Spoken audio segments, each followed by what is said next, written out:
Thank you for being here. Thank you for having me. We are going to move fairly quickly. Okay.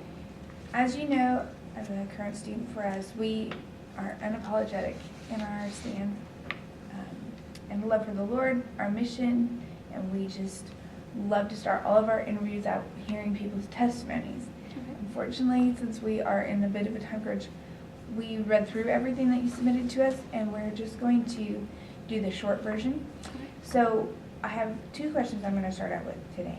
The first one is, what is your view of Scripture?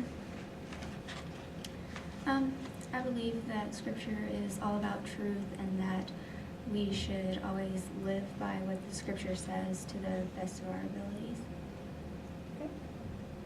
You said it's truth. Yes. So expand on that. Just being the word of Jesus, I don't think he would lie to us in the Scriptures, so that is very important to me, and that... That's great. So it would be safe. Have you heard the word inerrancy? No. Okay, that's fine. Basically, what I'm asking is, do you believe that there's any errors in Scripture? I don't believe so. Okay. Thank you. Then I would like your personal opinion on alcohol. I don't believe people should drink alcohol because it brings out the sin even more in people's life, and if people do it, I mean, it's a personal choice, obviously, but I personally don't think that anyone should drink alcohol. Okay. I'm going to turn over the next several questions to Julia, and they're going to be more interview-related questions.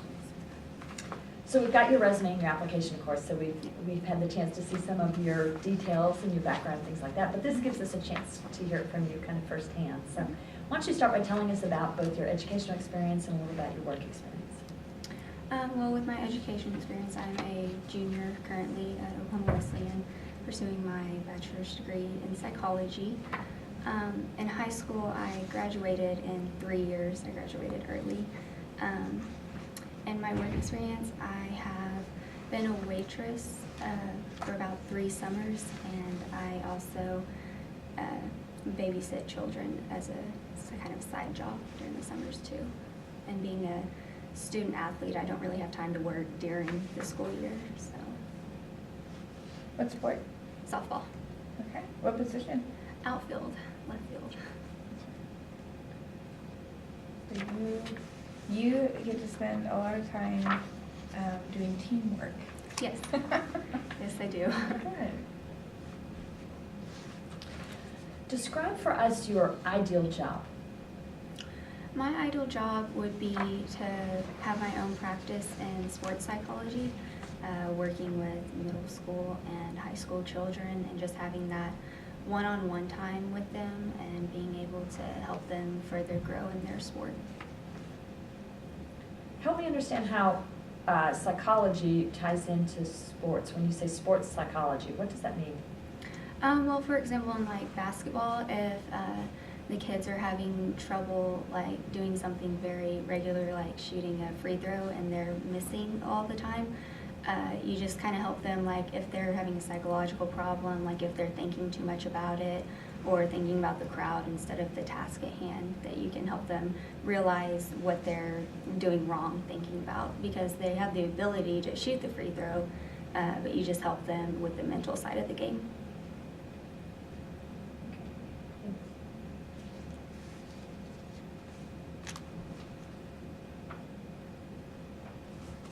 Tell us about a project that you completed that best demonstrates your ability to work with others. Well, currently we're taking a small groups class in psychology, and what we do is we have 4 to 5 people in a group, and we present over a chapter, and we have to come up with how we divide it each up and present it to the class.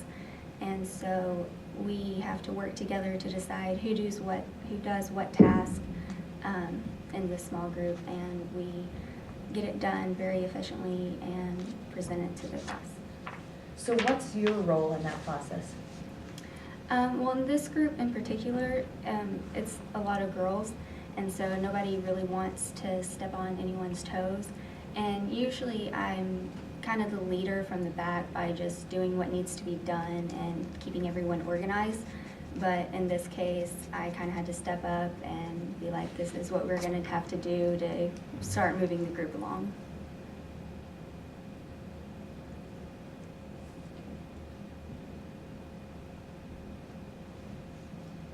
Describe for us the characteristics of either the best supervisor that you've had or the best professor that you've had.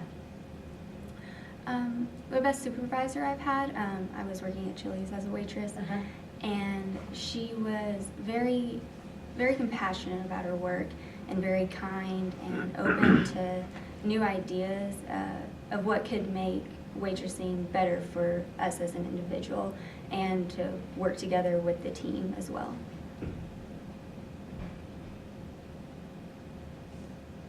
What do you mean when you say work together as a team or work with a team?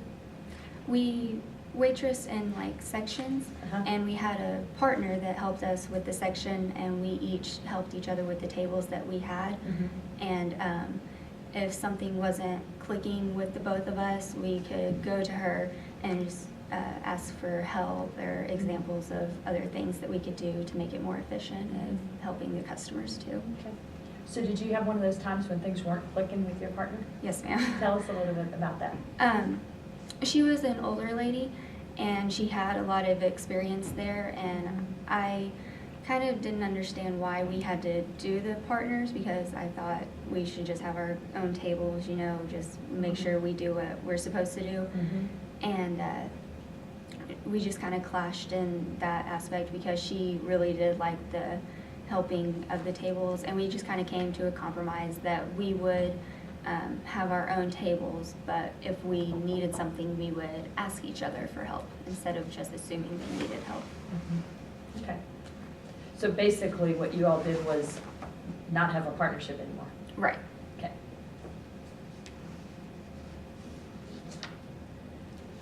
Think about a coworker. Well, you kind of just described this. So think about a coworker or a fellow student, if you've got somebody else that you can think of, that you found it difficult to work with. It was just kind of challenging. And you don't have to tell us who it was, but tell us a little bit about that situation and how you handled it. In softball with a lot of girls, our personalities do clash because we're all a little headstrong on our team, but another outfielder in particular, we didn't see really eye to eye about like what drills we should be doing like in practice, and we kind of came off to the side of practice and said, and we have issues a little outside of the team too, but we came to a compromise where we would set those issues aside and work together on the field and just be friends kind of off the field too as well. And who prompted that discussion? It was a mutual discussion. We both felt the tension, and we both came to like talk to one another and agreed that it was needed.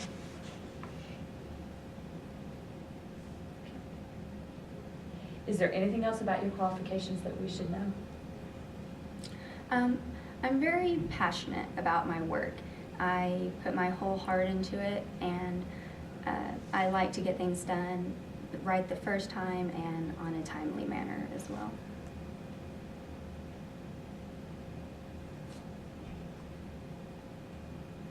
Give us an example of a time when you putting your heart into it really showed. Well, last year, for example, when we went to the national tournament in softball, it was the last inning, and we were down by 1 run, and I was almost the last batter. We had 2 outs as well, and it was just my passion for softball and my competitiveness of not wanting to lose. I ended up not being the last out and getting a triple. Wow. Yeah. So that was really showing my compassion and putting my whole heart and effort into it. Cool. Jessica, any yours? So, what do you think is your your work style? Do you like to work with groups? You've mentioned that you like to work one-on-one with kids, but when it comes to your peers, your other coworkers, do you prefer groups? Do you prefer individual work? I like a little bit of both. Okay. I like going into groups to get ideas about what we could do, and then I also like working individual because I know I can get the task done and right the first time too. Okay.